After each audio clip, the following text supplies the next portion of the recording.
जब न मारे उछाल देवरू सुना न हो फागुन में हमरो जब न मारे उछाल। आइल बाटे जब से फागुन ये भौजी कोयले बारू बवाल भौजी सुना न हो ये भौजी सुना न हो आवा न कदी जोबना तो हर लाल भौजी सुना न हो आवा न कदी जोबना तो हर लाल।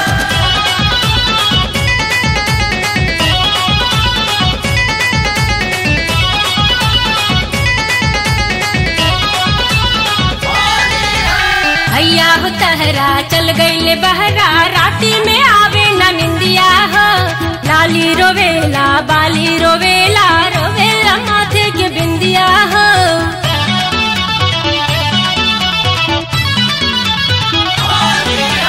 आइल फागुनवा बरसेला रंगवा देखी के तरसेला मनवा हो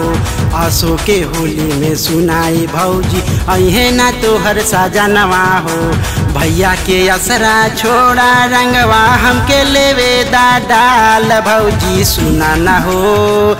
ए भौजी सुना न हो आवा न कदी जोबना तो हर लाल भौजी सुना न हो आवा न कदी जोबना तो हर लाल।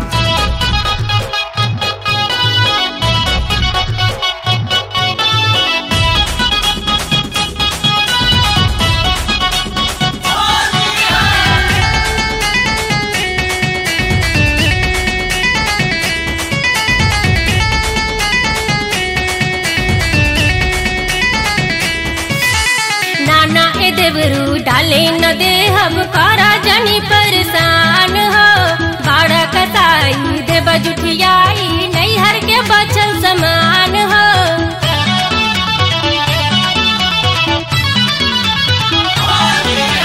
फागुन के लहर ढाही जब कहर टूटी जाई उनकर आस हो कहेलू इंजन गरम भइल बा कैसे करबू बारदास हो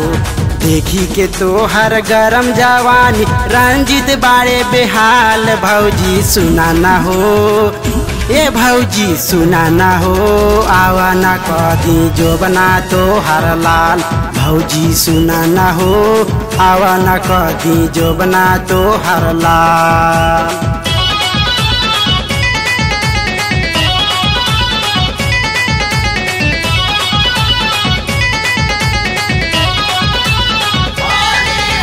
हमरा बुझाता सुनाई भौजी मती बा तोहर माराइल हो अचारे सुखाता जवानी के तोहर पिया वो बाड़े पराइल हो।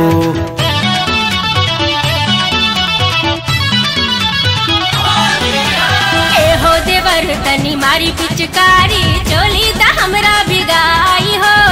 आवन जबना लाल कैदा छोड़ देहनी शर्माइल हो कन्या महादेव से कहिदा पहरा जात रहे हर साल देवरू सुना न हो ए देवरू सुना न हो दुनु जो बनमा कैदला